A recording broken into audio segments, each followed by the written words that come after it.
بسم الله الرحمن الرحيم الحمد لله رب العالمين الرحمن الرحيم مالك يوم الدين إياك نعبد وإياك نستعين اهدنا الصراط المستقيم صراط الذين أنعمت عليهم غير المغضوب عليهم ولا الضالين آمین۔ یہ سورہ فاتحہ جس کے اندر 113 حروف ہیں، میں نے پوری سورت اس لیے پڑھ دی ہے تاکہ ہم لوگ 1130 نیکیوں کے مستحق بن جائیں۔ اس سورت کے اندر 113 حروف ہیں اور حضور صلی اللہ علیہ وسلم کے کہنے کے مطابق ہر لفظ پر 10 نیکیاں ہیں۔ تو اس طریقے سے ہم لوگ ہر مرتبہ کے پڑھنے پر 1130 نیکیوں کا ہم مستحق ہو رہے ہیں الحمدللہ۔ میں نے کل عرض کیا تھا کہ یہ سورت پورے قرآن کا نچوڑ ہے۔ اس سورت کے اندر علوم و معارف بھرے ہوئے ہیں، اور میں نے یہ بھی کل عرض کیا تھا کہ امام فخر الدین رازی رحمۃ اللہ علیہ نے صرف اعوذ باللہ من الشیطان الرجیم سے 10,000 مسائل نکالے تھے۔ تو سورہ فاتحہ کے اندر کتنے مسائل ہوں گے، کتنے علوم و معارف اس کے اندر بھرے ہوں گے۔ تو پہلی آیت کریمہ الحمدللہ رب العالمین ہے۔ الحمد کے معنی تعریف کرنا، ہر قسم کی تعریف۔ دنیا کے اندر جتنی تعریف ہو رہی ہے اور ہونے والی ہے، سب تعریف کس کے لیے؟ اللہ کے لیے ہے۔ جتنی خوبیاں ہیں، جتنے کمالات ہیں، جتنی تعریفیں ہیں، تمام تعریفوں کا مستحق کون ہے؟ اللہ ہے۔ اگر کوئی مکان بناتا ہے تو مکان بنانے والے کی تعریف کرتے کہ کتنا اچھا مکان بنایا ہے۔ کتنے سارے تاریخی مقامات ہیں اور کتنے قلعے ہیں، جیسا کہ دلی کے اندر جامع مسجد، لال قلعہ، آگرے کے اندر تاج محل، حیدرآباد کے اندر چار مینار، گولکنڈا۔ ان تاریخی مقامات کے ساتھ ساتھ اس بنانے والے کا نام بھی جڑا ہوا ہے۔ یہ تو معمولی چیز ہے، لیکن اتنی بڑی کائنات، اتنی بڑی دنیا، بنانے والے کی کیسی تعریف ہونی چاہیے؟ دنیا کے لوگ آتے، سیاح دیکھتے ان عمارتوں کو، تعریف کرتے کہ کیسا بنا دیا دیکھو۔ اتنی بڑی کائنات، اتنے بڑے بڑے آسمان، 7 آسمان بغیر ستون کے، کہیں کوئی کھمبا نہیں، بغیر ستون کے اندر اتنے بڑے بڑے آسمان بنائے، اتنی بڑی زمین بنائی، اتنے بڑے بڑے پہاڑ بنائے، دریا، سمندر، نالا، درخت، اتنی ساری چیزیں بنائی۔ اس خالق اور مالک کی کیسی تعریف ہوگی؟ ہر قسم کی تعریف اور ہر قسم کی خوبیوں کا مالک کون ہے؟ اللہ ہے۔ لیکن یہاں پر شاید کسی کو ایک شک پیدا ہو، سوال پیدا ہو کہ آپ نے تو کہہ دیا کہ ہر قسم کی تعریف اللہ کے لیے ہے، ہر چیز کی نسبت اللہ کی طرف ہے، آسمان اللہ نے بنائے، زمین اللہ نے بنائی، پہاڑ، دریا، نالے سب اللہ نے بنائے، سب کی تعریف ٹھیک ہے۔ لیکن کبھی کبھی ایسا ہوتا ہے کہ آدمی کے خلاف عقل کچھ واقعہ پیش آتا۔ مثال کے طور پر کسی کا ایکسیڈنٹ ہو گیا، ہاتھ ٹوٹ گئے، پیر ٹوٹ گئے، مر گیا، کسی کا باپ مر گیا، کسی کا بیٹا مر گیا، کسی کا شوہر مر گیا، کسی کی بیوی مر گئی، یا کسی کا کاروبار کے اندر نقصان ہو گیا، کسی کو غم پہنچا، کسی کو کوئی تکلیف پہنچی۔ تو ان چیزوں میں تعریف کہاں ہے؟ ایک کسی کے دل میں سوال پیدا ہو سکتا۔ تو میں آپ کو بتا دوں کہ ہماری عقل محدود ہے، ہماری سوچ محدود ہے، ہمارا دماغ محدود ہے، ہم محدود دائرے میں رہ کر کے سوچتے ہیں۔ مثال کے طور پر دیکھیے، لکھا ہے معارف مصنوی میں، ایک مینڈک دنیا کا ایک کنویں کے اندر جا کر کے گر گیا۔ کہتے ہیں نا کبھی کبھی یہ تو کنویں کا مینڈک ہے، اس کی سوچ محدود، اس کی عقل محدود، اس کو زیادہ معلوم نہیں ہے۔ کبھی کبھی ہم کہتے ہیں یہ محاورہ بھی ہے۔ تو ایک دنیا کا مینڈک کنویں کے اندر جا کر کے گر گیا، باولی کے اندر۔ تو باولی کے جو مینڈک تھے اس نے پوچھا تم کہاں سے آئے ہو؟ تو اس نے کہا کہ بھئی ہم دنیا سے آئے ہیں۔ تو کنویں کے مینڈک نے کہا کہ دنیا کیسی ہوتی ہے؟ تو مینڈک نے کہا کہ بہت بڑی دنیا ہوتی ہے۔ تو مینڈک اچھلا اور اچھل کر کے کہا کیا اتنی بڑی دنیا ہوتی ہے؟ تو جو مینڈک گیا تھا وہاں دنیا سے، اس نے کہا نہیں، اس سے بھی بہت بڑی ہوتی ہے۔ تو مینڈک اور اچھلا، کئی بار اچھلا، اور اچھل اچھل کر کے کہنے لگا کیا اتنی بڑی دنیا ہوتی، اتنی بڑی دنیا ہوتی؟ تو دنیا کے مینڈک نے کہا نہیں، اس سے تو بہت بڑی دنیا۔ تو کنویں کا مینڈک ہنسنے لگا اور کہنے لگا رہے یہ بیوقوف آدمی ہے، کہاں سے آیا ہے، دنیا بھی کوئی چیز ہوتی ہے، اتنی بڑی دنیا ہوتی ہے۔ تو دیکھیے کنویں کے مینڈک کی سوچ کتنی محدود تھی، اس کی عقل کتنی محدود تھی، لیکن جو دنیا دیکھ کر کے کنویں کے اندر گیا تھا اس کو معلوم تھا یہ کنواں تو بالکل ہی چھوٹا ہے، دنیا کے مقابلے میں ذرہ بھی نہیں، ایک بار برابر بھی نہیں، ایک نقطے کے برابر بھی نہیں، دنیا کے مقابلے میں کنویں کی کوئی حیثیت نہیں۔ اسی طریقے سے دنیا کے اندر جو کام ہو رہا ہے، اگرچہ ظاہری طور پر ہم کو دکھتا ہے کہ کسی کا ایکسیڈنٹ ہوا، کسی کی بیماری میں موت ہو گئی، کسی کا بہت بڑا نقصان ہو گیا، کسی کا شوہر مرا، کسی کی بیوی مری، کسی کا جوان بیٹا مرا، تو ہم ظاہری طور پر سمجھتے نقصان ہو رہا، تکلیف پہنچ رہی، دکھ ہو رہا، لیکن اتنی بڑی کائنات کا خالق اور مالک جو کام کر رہا ہے اس کو ہر کام کی حکمت معلوم ہے، کس کے اندر کیا حکمت ہے، کیا مصلحت، اس کو معلوم ہے، ہم کو معلوم نہیں۔ مثال کے طور پر آج سے 30-40 سال پہلے آنکھ کا آپریشن ہوتا تھا تو کیا کرتے تھے ڈاکٹر، ہمارے دادا کا آپریشن ہوا تو ہم نے دیکھا، تو اس زمانے میں کیا کرتے تھے، آنکھ کو نکال کر کے پتہ نہیں کیا کیا کرتے تھے، بہت تکلیف ہوتی تھی۔ تو اس زمانے میں یہ نظام تھا، آج تو بالکل ہی منٹوں میں آنکھ کا آپریشن ہوتا، مشین کے ذریعے آپریشن ہوتا۔ اسی طریقے سے کسی بچے کو کوئی پھوڑا نکل گیا، پھنسی نکل گئی، تو ڈاکٹر کیا کرتا، اس کو نشتر مارتا، زخم پر نشتر مارتا، بچہ روتا، چلاتا، چیختا، تو ظاہری طور پر کیا دکھ رہا، بچے کو ڈاکٹر بہت تکلیف پہنچا رہا، بڑی اذیت پہنچ رہی ہے، آنکھ کا آپریشن ہو رہا، آنکھ کو نکال دیا، اس کو تکلیف پہنچ رہی، لیکن اس کے پیچھے کیا حکمت ہے ڈاکٹر کو معلوم ہے کہ اگر ہم نے اس بچے کا پھوڑا نشتر کے ذریعے نہ پھوڑا اور اس کے فاسد مواد کو نہ نکالا تو آگے چل کر کے بہت ساری بیماریوں کا ذریعہ بن سکتا ہے، اس کے جسم کے اندر فاسد مادے سرایت کر سکتے اور آگے چل کر کے جان بھی جا سکتی ہے۔ ڈاکٹر کو اس کی حکمت معلوم ہے، لیکن جو خالق اور مالک اتنی بڑی کائنات کا پالنہار ہے، بنانے والا ہے، اس کو ہر چیز کی حکمت معلوم نہ ہو، ایسا کیسا ہو سکتا ہے، اس کو ہر چیز کی حکمت اور مصلحت معلوم ہے۔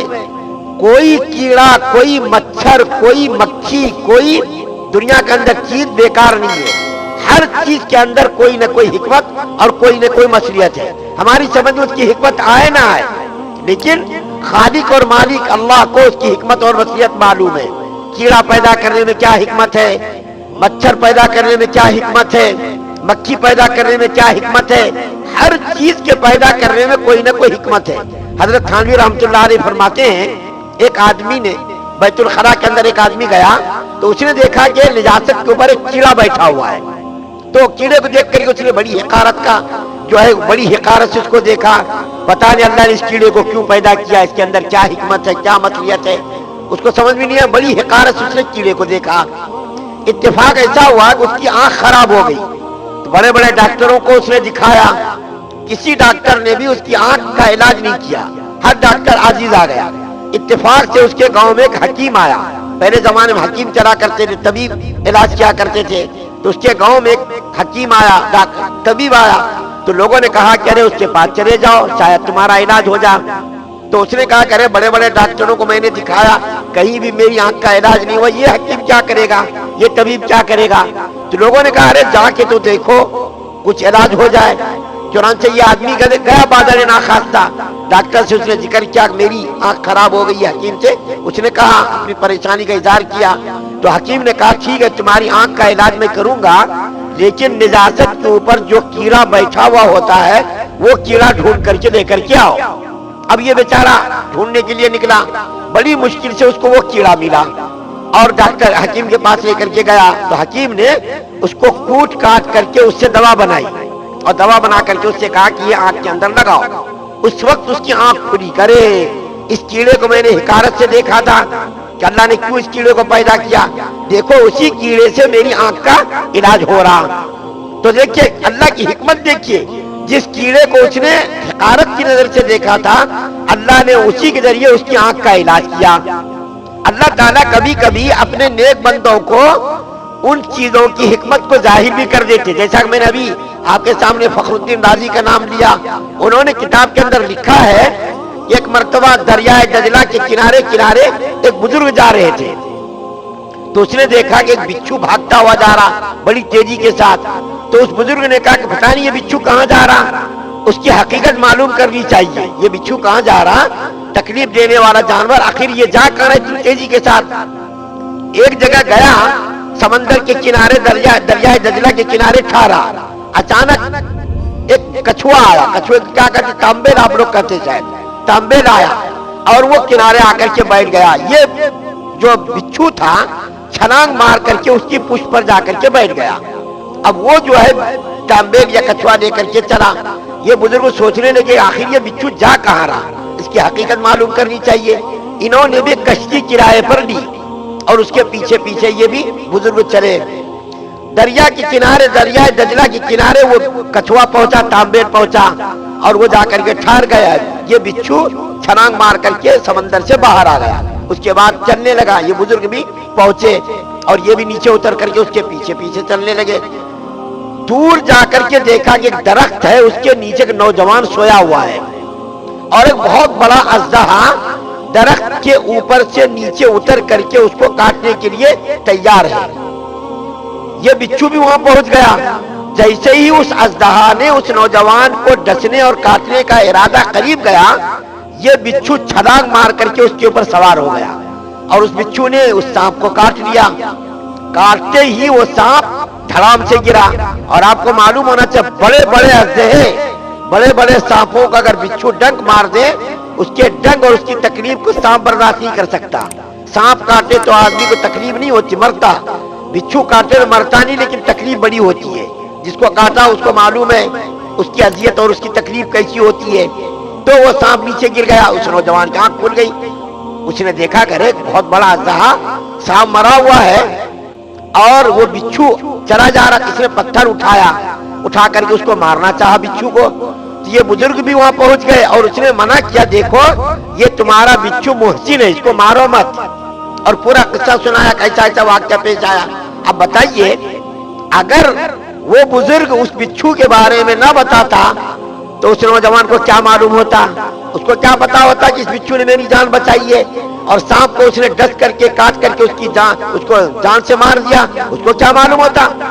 اسی طریقے سے دنیا کے اندر سانپ کے پیدا کرنے کے اندر حکمت ہے، بچھو کے پیدا کرنے کے اندر حکمت ہے، شیر کو پیدا کرنے میں حکمت ہے۔ جتنی چیزیں دنیا کے اندر بنی ہے ساری چیزوں کے اندر کچھ نہ کچھ حکمت ہے۔ ہر کیڑا حرکت کرتا، اس کی حرکت میں بھی مصلیحت ہے۔ ہر کیڑا کوئی عمل کرتا، اس کے اندر بھی کوئی حکمت ہے۔ اور آج تو سائنسدانوں نے اس بات کو ثابت کر دیا کہ سانپ کا جو زہر ہوتا بڑی قیمتی زہر ہوتا وہ، اور بڑی بڑی بیماریوں میں اس کا علاج کیا جاتا۔ آپ نے دیکھا ہوگا ڈسکوری چینل پر سانپ کو پکڑ کر کے اس کے یہاں سے ایک تھیلی نکالتے ہیں، تھیلی کے اندر کیا ہوتا؟ زہریلا مادہ ہوتا۔ جب سانپ کاٹتا ہے تو اس زہریلا جو اس کے اندر ایک چھوٹی تھیلی ہوتی، اس پلٹ جاتا وہ سانپ، اس سے وہ مادہ نکل جاتا۔ اگر اس کے جسم کے اندر وہ مادہ لگا پھر مرتا ہوا آدمی، اور وہ زہریلا جو مادہ زہریلی جو تھیلی ہوتی، اگر وہ سانپ کے اندر سے زہریلی چیز نہیں نکلی اور مادہ نہیں نکلا پھر مرتا نہیں انسان۔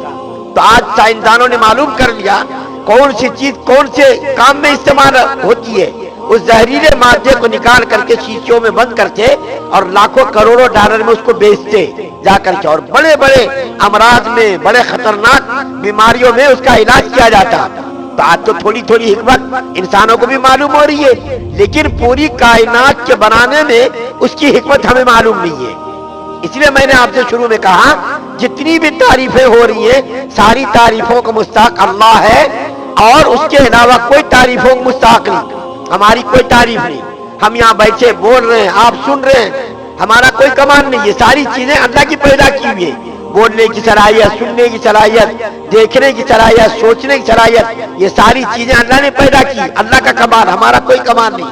ارے ہم تو معمولی بیماریوں میں پریشان ہو جاتے ہیں۔ ہماری چھوٹی سی بیماری، بخار آ جائے، نزلہ ہو جائے، سردی ہو جائے، کھانسی ہو جائے، یا پیچش یا موشن ہو جائے، اس کے اندر ہم پریشان ہو جاتے ہیں۔ لیکن اللہ تعالیٰ اتنا بڑا باکمال، اتنی خوبیوں کا مالک کہ ان کی خوبیوں کے ہم تعریف بھی نہیں کر سکتے۔ تو میں نے ایک جملے کا آپ کے سامنے ذکر کیا، اس کے اندر انشاءاللہ کل ایک واقعہ میں بیان کروں گا جس سے پتہ چلے گا کہ کائنات کے اندر ہر کام حکمت کے مطابق ہو رہا، ہماری سمجھ میں آئے یا نہ آئے۔ ایک بہت بڑے نبی کا انشاءاللہ ذکر کروں گا، جس سے پتا چلے گا کہ ایک نبی بھی اس چیز کی حکمت کو نہیں سمجھ سکے تو ہم اور آپ کیا سمجھ سکتے ہیں۔ موسیٰ علیہ السلام کا ذکر ہوگا انشاءاللہ۔ اللہ سے دعا ہے کہ اللہ تعالیٰ تمام مسلمانوں کو مکمل شریعت مطہرہ پر عمل